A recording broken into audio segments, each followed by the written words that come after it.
नमस्कार, बहुत स्वागत है आपका। आप देख रहे हैं सट्टा बाजार का विस्फोटक दावा। जी हां, आज इसी पर हम बात करेंगे। हमारे साथ न्यूज़ एड शरद जी भी जुड़े हुए हैं और हमारे साथ खास मेहमान भी जुड़ेंगे, क्योंकि क्रिकेट हो या फिर चुनाव, सट्टा बाजार हमेशा ही गर्म रहता है। इसीलिए जो दावा सामने आया है उस पर हम चर्चा करेंगे। खास मेहमान भी हमारे साथ जुड़ेंगे। तो देखिए, लोकसभा चुनाव के रिजल्ट की तारीख नजदीक आते ही राजस्थान का सबसे चर्चित सट्टा बाजार का आकलन एक बार फिर से सुर्खियों में बना हुआ है। 3 चरणों की वोटिंग के बाद फलोदी सट्टा बाजार देश भर में बीजेपी को जितनी सीटें दे रहा था, अब चौथे चरण हो जाने के बाद सट्टा बाजार ने उसमें कुछ कमी कर दी है। अब देश भर में फलोदी सट्टा बाजार को लेकर चर्चाओं का बाजार भी गर्म है। और देखिए, सट्टा बाजार का अनुमान एनडीए जो है 400 पार नहीं कर पा रही है। हालांकि एनडीए की ओर से, बीजेपी की ओर से कहा जा रहा है कि इस बार 400 पार, लेकिन जो दावा सट्टा बाजार की ओर से सामने आया है, फलोदी सट्टा बाजार की ओर से, उसमें दावा किया गया है कि एनडीए 400 पार नहीं कर पा रही है। सट्टा बाजार के मुताबिक तीसरी बार मोदी सरकार बन रही है, लेकिन एनडीए का जो ये सपना है ये पूरा होता हुआ इस दावे में नजर नहीं आ रहा है। तो वहीं बीजेपी को 296 से 300 सीटें मिलने का अनुमान इस रिपोर्ट में, इस दावे में किया जा रहा है। एनडीए गठबंधन की बात करें तो देखिए, एनडीए गठबंधन को 329 से 332 सीटें मिलने का अनुमान है और कांग्रेस को पिछली बार की तरह 58 से 62 सीटें मिलने का अनुमान है। तो वहीं यूपी में बीजेपी को 62 से 65 सीटें मिलने की यहां पर संभावना है। शरद जी, देखिए, ये फलोदी सट्टा बाजार ने जो दावा किया है, कहीं ना कहीं एनडीए का जो सपना है बीजेपी का 400 पार, वो होता हुआ तो नजर नहीं आ रहा है, लेकिन बीजेपी की सरकार बनना ये कहा जा रहा है। बिल्कुल, आपने ठीक कहा, लेकिन मुझे लगता है कि एक चीज़ जिसको शायद हम मिस करते हैं, मिस इसलिए करते हैं कि बीजेपी एक ऐसी पार्टी है जो किसी भी अपने से जुड़ी हुई किसी भी बात को, किसी भी कल्पना को या किसी भी दावे को सच के बहुत नज़दीक ले जाकर खड़ा करने में उसे महारत हासिल है। और यही वजह है कि हम ऐसा सोच रहे हैं जैसे 400 पार कोई बहुत सहज चीज़ है कि आप चुटकी बजाते हैं और 400 पार आप हासिल कर लेते हैं। 400 पार अगर भारत के संसदीय इतिहास में, राजनीतिक इतिहास में हम देखें तो ये rarest of the rare movements रहे हैं। जब कोई बहुत बड़ी घटना घटती है, जैसे इंदिरा जी का जब उनकी हत्या हुई, उनके अंगरक्षकों ने ही की, उसके बाद जो चुनाव हुए उसमें जो कांग्रेस को जनादेश मिला, वो जनादेश इस तरह का था। एक सरकार जो तीसरे टर्म के लिए लगातार खम ठोक रही है, मैदान में उतर रही है, उस सरकार का 400 पार का नारा इसलिए है कि वो अपनी स्ट्रेंथ पे खेल रही है, वो अपनी ताकत बता रही है कि हम तीसरी बार एंटी इनकम्बेंसी की बात कोई नहीं कर रहा है देश में।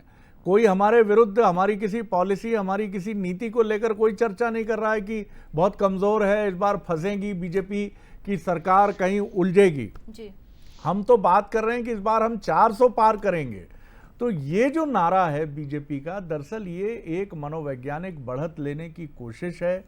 और जब से ये नारा आया है, लोगों के मन में भी मैंने देखा है कि किसी ने नहीं कहा अरे कहाँ साहब 400 पार कहीं हो सकता है क्या, अरे गजब कर रहे हैं आप 400 पार। यानी बीजेपी कहीं ना कहीं इसका बीजारोपण ठीक तरीके से करने में सफल रही। और जब आप जैसे को कहते हैं जो अग्निपंख आत्मकथा है एपीजे अब्दुल कलाम की, उसमें वो कहते हैं साक्षी कि एम हायर, अगर आप लक्ष्य बड़ा रखेंगे तब जाकर आप उसके आसपास तो पहुंचेंगे ना। तो मुझे लगता है कि बीजेपी का जो फलोदी सट्टा बाजार और तमाम तरह के जो राजनीतिक पंडित विश्लेषण निकाल रहे हैं, वो यही निकाल रहे हैं कि तीसरी बार भी बीजेपी करीब करीब 330 और 340 या 350 के करीब। तो मुझे लगता है कि बीजेपी को गर्व करने लायक, अगर ये दावा सही साबित होता है तो ये जनादेश गर्व करने लायक है और बीजेपी इससे घोर संतुष्ट होगी जी। बिल्कुल। तो देखिए, फलोदी सट्टा बाजार ने एमपी में बीजेपी की चिंता बढ़ा दी है। एक और बड़ी अपडेट इसी से जुड़ी हुई, एमपी में बीजेपी की सीटें जो है कम हो सकती हैं, ऐसा हम नहीं बल्कि फलोदी सट्टा बाजार की ओर से दावा किया जा रहा है। 7 सीटों पर फलोदी के अनुसार जबरदस्त टक्कर देखने को मिल रही है। और ये 7 सीटें कौन सी हैं ये भी आप देख लीजिए। छिंदवाड़ा, मंडला, सतना में कश्मकश जो है यहां पर ये मुकाबला है। तो वहीं मुरैना, ग्वालियर, राजगढ़ और झाबुआ में भी कड़ी टक्कर है। हाल ही में ये दावा किया है और एमपी को लेकर ये अपडेट है। मुरैना, ग्वालियर, राजगढ़ और झाबुआ में कड़ी टक्कर बताई जा रही है, तो जबरदस्त मुकाबले के बाद बीजेपी के आगे निकलने का भी अनुमान है। हालांकि टक्कर भी बताई जा रही है, तो एमपी में बीजेपी को 27 से 28 सीटें मिल सकती हैं। और देखिए, पूरे दावे के बाद शरद जी, एमपी को 27 से 28 सीटें मिलने का दावा किया जा रहा है। बिल्कुल, आप देखिए, इसको समझना बहुत जरूरी है कि कड़ी टक्कर का मतलब क्या होता है। कड़ी टक्कर का मतलब है जो छिंदवाड़ा में 2019 में कड़ी टक्कर थी, जब जीत हार का अंतर कांग्रेस और बीजेपी के बीच में 37,000 से कुछ अधिक मतों तक सिमट कर रह गया था। आमतौर पर बड़ी अच्छी लीड मानी जाती है विधानसभा में, 50,000 से ऊपर की लीड। विधानसभा में अगर आप 50,000 से ऊपर की लीड से जीतते हैं तो ये अच्छी खासी लीड मानी जाती है कि बढ़िया अच्छे तरीके से जीते। लाख से ऊपर जाते हैं, 2 लाख से ऊपर जाते हैं, तब तो बल्ले बल्ले है। लेकिन लोकसभा में अमूमन जब प्रधानमंत्री नरेंद्र मोदी जैसा ताकतवर चेहरा हो किसी पार्टी के साथ, तो वहाँ 2.5 से 3 लाख की जीत सहज जीत मानी जाती है और 4 से 5 लाख की जीत बम्पर जीत मानी जाती है। ऐसे में अगर आप किसी कॉन्स्टिट्यूंसी में 37,000 की पर आकर खड़े हो जाते हैं 2019 में, जैसा छिंदवाड़ा में हुआ, तो इसका मतलब है कि इन 6-7 सीटों पर कड़ी टक्कर का आशय ये भी है कि वहाँ जीत हार का फैसला आप ये मानिए कि 30 से 50,000 के बीच हो सकता है।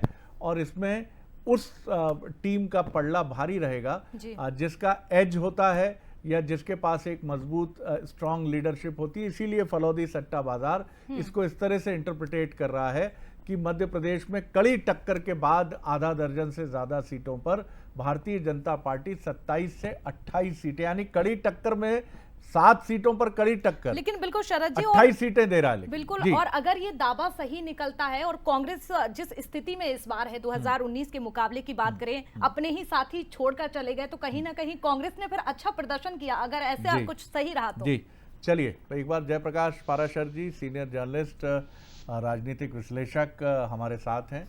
जयप्रकाश जी, किस तरह से आप देखते हैं 400 पार क्या एक मनोवैज्ञानिक दबाव बनाने का नारा था और बीजेपी बहुत संतुष्ट होगी, जैसी चर्चा हम कर रहे थे कि अगर ये 340 और 330 और 350 के आसपास का फिगर होता हो तो बहुत संतुष्ट होंगे बीजेपी के टॉप लीडरशिप? बिल्कुल, मुझे लगता है कि काफ़ी संतुष्ट होंगे, क्योंकि मुझे जो जानकारी है और मैंने सुना है कि जो शुरुआती दौर में जो भारतीय जनता पार्टी की बैठकें होने लगी थी लोकसभा चुनावों को लेकर के, तो ये सुझाव एक सर्वसम्मति थी इस पर कि पिछली बार से ज़्यादा सीटें आनी चाहिए। जाहिर है कि पिछली बार से ज़्यादा सीटें लाने के लिए आपको ज़्यादा बड़ा लक्ष्य रखने की ज़रूरत थी। एक 400 का जो स्तर था, एक मनोवैज्ञानिक रूप से काफ़ी मैसेजिंग लेवल था कि इससे आप अपने लोगों को प्रेरित करते हैं, क्योंकि आप जानते हैं कि एक पार्टी की सरकार अगर 2 टर्म से लगातार पावर में है तो अपने वर्कर को और उन समर्थकों को जो वर्कर नहीं हैं उनको बूथ तक लाने के लिए, प्रेरित करने के लिए कोई ना कोई एक बड़ा लक्ष्य पार्टी रखना चाहती थी। मुझे लगता है कि ये 400 का जो आंकड़ा है ये वहीं से खोजा गया है। हालांकि अच्छा, इसका एक उनको रणनीतिक लाभ ये हुआ शरद जी कि विपक्ष जो है वो इस 400 में लग गया, और यानी कि भाई भारत का संविधान तो 272 के बाद सरकार बना देता है, तो उसका कोई अर्थ ही नहीं है देखा जाए विपक्ष के लिए 400 के आंकड़े का। लेकिन विपक्ष जो है वो इस लाइन पर लग गया कि 400 नहीं आएंगी। तो जब आप ये स्वीकार कर लेते हैं कि 400 नहीं आएंगे, आप इस नैरेटिव को मान लेते हैं अपने आप में, तो आप शायद ये मान लेते हैं कि 272 तो आ ही रही है, मतलब सरकार तो बन ही रही है।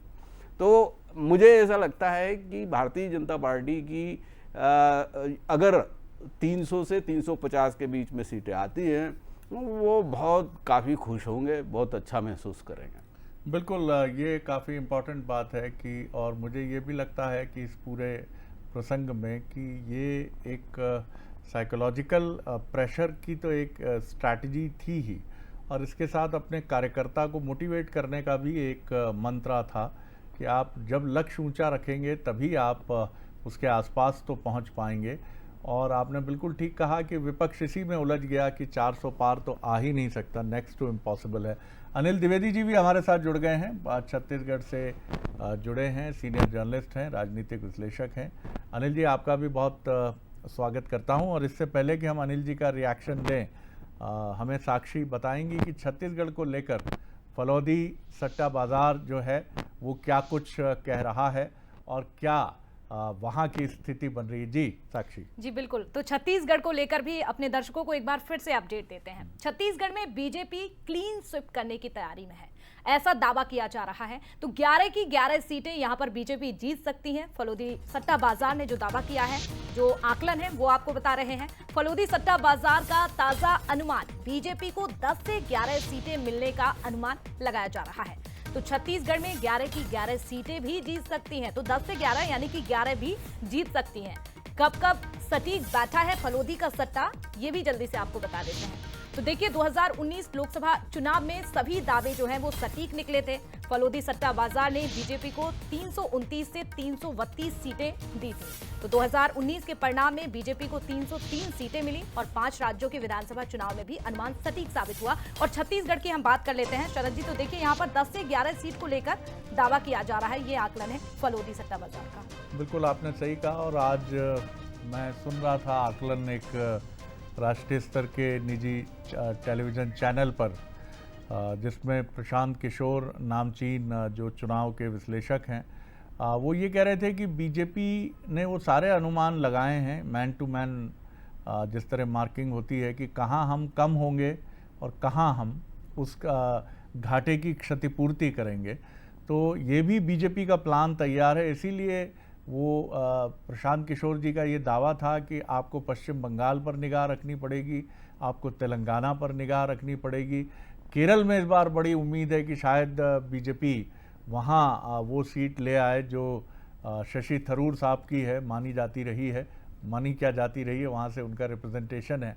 तो तमाम तरह की बातें हैं। तो बीजेपी क्या इस तरफ से पश्चिम बंगाल, उड़ीसा और वहाँ से आगे बढ़ते हुए वो दक्षिण के कुछ राज्यों में क्या कंपनसेट करेगी? तो ये एक बहुत दिलचस्प बात होगी कि बीजेपी ने क्या ये भी अनुमान लगाया है कि राजस्थान में उसे कुछ नुकसान हो सकता है, मध्य प्रदेश में शायद 1 के बजाय 2 हो जाएं कांग्रेस की, ऐसा भी क्या उन्होंने अनुमान लगाया है? क्योंकि ये बताने की रणनीति नहीं है। और बिहार में कोई ऐसा मेजर लॉस नहीं होगा, ऐसा प्रशांत किशोर जी का अनुमान था। और उनका ये भी कहना था कि महाराष्ट्र में भी मुझे कोई ऐसा इक्वेशन नहीं दिख रहा है जो बीजेपी को वहाँ से एक सेटबैक मिलेगा। महत्वपूर्ण बात उन्होंने ये भी कहा कि उत्तर प्रदेश में भी मुझे कोई ऐसी चीज़ नहीं दिख रही है जो बीजेपी को चौंका सकती है। जितनी सीटें उसकी 2019 में थी उसके आसपास ही होगा। अनिल जी की तरफ मैं ज़रूर चलना चाहूँगा। अनिल जी, छत्तीसगढ़ की अगर मैं बात करूँ तो छत्तीसगढ़ में 11 की 11 सीटों पर अब पलड़ा भारी दिख रहा है। इसके पहले हम देख रहे थे तो ज़रूर ऐसा लग रहा था कि कुछ दिग्गज हैं जो चुनौती देते हुए भारतीय जनता पार्टी को नज़र आ रहे थे, चाहे भूपेश बघेल जी की बात करें, ताम्रध्वज साहू जी की बात करें या फिर कोरबा की बात करें। अब जो सिनेरियो है, क्या आपको लगता है कि ओवर द टाइम बीते करीब करीब 15-20 दिन, 25 दिन या 1 महीने में ये परसेप्शन कुछ बदला है? आप फलौदी सट्टा बाजार से इसको रिलेट करके कैसे देखते हैं? जी देखिए शरद जी, लोकसभा चुनाव अब अंतिम दौर में है और रिजल्ट तो 4 जून को आएंगे। उसके बाद स्थिति साफ होगी कि देश में कौन सरकार बना रहा है। लेकिन अनुमानों का दौर शुरू हो चुका है, संभावनाएं भी सामने आने लगी हैं। चाहे न्यूज चैनल हो, चाहे वो आम आदमी के बीच की बातचीत हो, चाहे फिर वो सट्टा बाजार हो। छत्तीसगढ़ में भी एक सट्टा बाजार है जिस पर अभी कुछ दिनों पहले पुलिस ने मुहिम चलाई और उनमें कुछ लोग गिरफ्तार किए। तो छत्तीसगढ़ में भी सट्टा बाजार है, वो भी अपने अपने परिणाम दे रहा है। अब जहां तक आपने फलौदी सट्टा बाजार की बात कही है, मुझे याद है कि जो विधानसभा चुनाव हुए थे उसमें फलौदी सट्टा बाजार ने ये बताया था कि छत्तीसगढ़ में कांग्रेस की सरकार बन रही है। लेकिन नतीजा क्या हुआ ये आप और हम सब जानते हैं। बीजेपी की सरकार बनी छत्तीसगढ़ में और कांग्रेस की सरकार नहीं बन सकी। तो आमतौर पर सट्टा बाजार एकदम से सही साबित हो जाते हैं। ये वैसा ही है जैसे कि न्यूज चैनलों का जो एग्जिट पोल है वो कभी कभी गड़बड़ा जाता है। अधिकांशतः गड़बड़ाते ही हैं, बहुत कम एग्जिट पोल सही नतीजों पर आ पाते होंगे। तो सट्टा बाजार भी वैसे ही है। फलौदी सट्टा बाजार को लेकर के आप देखिए कि साउथ में ट्रेंड बहुत ज्यादा है। तमिलनाडु है, आंध्र प्रदेश है, कर्नाटक है, यहाँ पे सट्टा बाजार बहुत चलता है और वहीं के सट्टा बाजार ज्यादा इस तरह की सनसनी और इस तरह का समीकरण लेकर सामने आते हैं। अभी ज्यादा चर्चा में पूरे देश में फैलौदी सट्टा बाजार है, क्योंकि उसने इसके पहले जो भविष्यवाणियां की थी वो कुछ सही साबित हुई। पर यदि मैं छत्तीसगढ़ के संदर्भ में बात करूं तो यहाँ तो पहला जो फैलौदी सट्टा बाजार का समीकरण था वो तो गड़बड़ाया ही है, वहां तो अभी बीजेपी की सरकार है। और छत्तीसगढ़ का राजनीतिक समीकरण हम जानते हैं, पिछले अभी साक्षी बता रही थी कि पिछले क्या परिणाम रहे छत्तीसगढ़। कांग्रेस बहुत अच्छी स्थिति में भी यदि रहेगी तो 5 सीट से ज्यादा नहीं जीत पाई छत्तीसगढ़ में। सबसे बेस्ट परफॉर्मेंस 5 सीट है कांग्रेस का। और पिछले 5 लोकसभा चुनाव हुए हैं, 4 में से वो 1 में सिर्फ 5 सीटें जीती है, बाकी 3 में तो 11-11 सीटें 10 सीटें बीजेपी जीतती चली गई। 1 या 2 सीटें ही कांग्रेस के हिस्से आती रही। जी बंसल जी ने भी छत्तीसगढ़ में समय गुजारा है, वे जानते हैं कि कांग्रेस यहाँ पर कितनी जमीन के धरातल स्तर पर कमजोर है। तो इसलिए मुझे लगता है कि इस बार भी जो परिणाम आएंगे, फिर मोदी का जादू चल रहा है। पिछली बार भी मोदी का जादू चला तो कांग्रेस बीजेपी ने 9 सीटें जीत ली थी, 2 सीटें कांग्रेस के खाते में थी। इस बार भी मोदी का जादू चल रहा है, उनकी गारंटी चल रही है। विधानसभा चुनाव भी इसी आधार पर बीजेपी वापस आई, मोदी की गारंटी के आधार पे। और पूरे देश में उनका जादू चल रहा है, मोदी की गारंटी भी चल रही है। हर चेहरा तो मोदी नजर आ रहा है लोकसभा चुनाव में। बिल्कुल ठीक कह रहे हैं। और किसी अगर दूसरे कैंडिडेट का अपना कोई वजूद ही नहीं दिखता है। छत्तीसगढ़ और मध्य प्रदेश की अगर मैं बात करूं तो इन दोनों स्टेट में हमेशा से, जैसा आप बता भी रहे हैं, उस दौर में भी जब मोदी जी प्रधानमंत्री नहीं होते थे, अटल और आडवाणी युग की हम बात कर रहे हैं तब भी, और जब दोनों राज्य एक होते थे तब भी लोकसभा चुनाव के नतीजे भारतीय जनता पार्टी के लिए हमेशा सपोर्टिव होते थे एज कंपेयर टू विधानसभा चुनाव। भले ही दिग्विजय सिंह 10 साल मुख्यमंत्री रहे हों, लेकिन अगर आप उनके समय 93 और 98 के आसपास हुए लोकसभा चुनाव भी देखेंगे तो आप ये पाएंगे कि वहाँ मायूसी की वजह कोई बीजेपी के लिए नहीं मिली।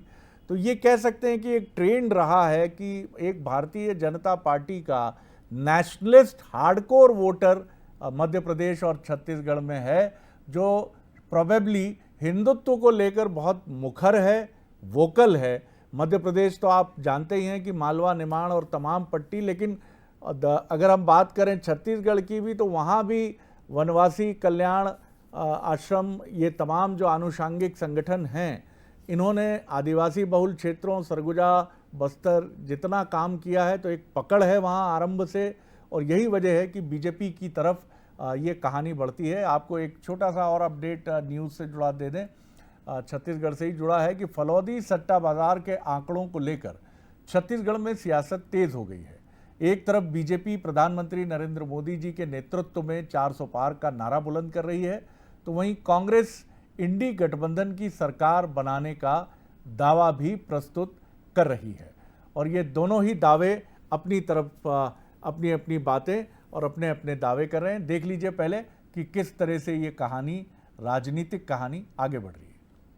सट्टा बाजार कोई, मैं उसको क्राइटेरिया नहीं मानता, आपको जानकारी अधिक होगी सट्टा बाजार के बारे में, बट मैं जानता ये जरूर हूँ कि नरेंद्र मोदी जी के नेतृत्व पर पूरे भारत की जनता, पूरे छत्तीसगढ़ की जनता जनार्दन भरोसा करती है और उनके लिए, उनको आशीर्वाद देने के लिए लहर ही नहीं पूरे देश में सुनामी चल रही है और ये सारे आंकड़े पार होंगे। सभी चरणों में कांग्रेस की और इंडिया गठबंधन की लगातार बढ़ते बढ़ रही है। 7 चरण आने के बाद 4 जून को पूरी स्पष्ट और क्लियर हो जाएगा कि इस समय पूरी सट्टा बाजार या पूरे एग्जिट पोल पूरी तरह ध्वस्त होंगे और देश में इंडिया गठबंधन की सरकार बनेगी। रही छत्तीसगढ़ की बात, छत्तीसगढ़ की बात पहले भी हम लोगों ने कहा है, अभी भी कह रहा हूँ कि छत्तीसगढ़ में इस समय नया इतिहास बनने वाला है और हम भारतीय जनता पार्टी से ज़्यादा सीटें जीत कर आए। तो चलिए, नए इतिहास के दावे हैं दोनों पार्टियों की तरफ से, और लगातार जब दावे जीत के दोनों ही पार्टियों की तरफ से आ रहे हैं तो उड़ीसा में प्रचार के दौरान अमित शाह जी ने बड़ा दावा करते हुए 400 पार का नारा फिर दोहराया। उन्होंने कहा कि 5 चरणों के चुनाव के बाद भारतीय जनता पार्टी 310 सीटें जीत रही थी। ये भी बड़ा मनोवैज्ञानिक एक प्रेशर बनाते चल रहे हैं अमित जी। मोदी जी ने 310 से ज़्यादा सीटें जीतकर सरकार बनाने का काम किया है। 6वें और 7वें चरण में 400 पार करना है। बता दें कि इससे पहले उन्होंने चौथे चरण के बाद 270 सीटें जीतने का दावा किया था और पांचवें चरण के बाद 40 सीटें इसमें और बढ़ाने का दावा करते हुए उन्होंने अब ये 310 की बात कही है। तो सुन लीजिए कि अमित शाह जी किस आत्मविश्वास से ये दावा करते हुए आगे बढ़ रहे हैं कि हम तो सरकार बना ही चुके हैं। सुनिए। 5 चरण का चुनाव समाप्त हो चुका है, परिणाम जानना है क्या?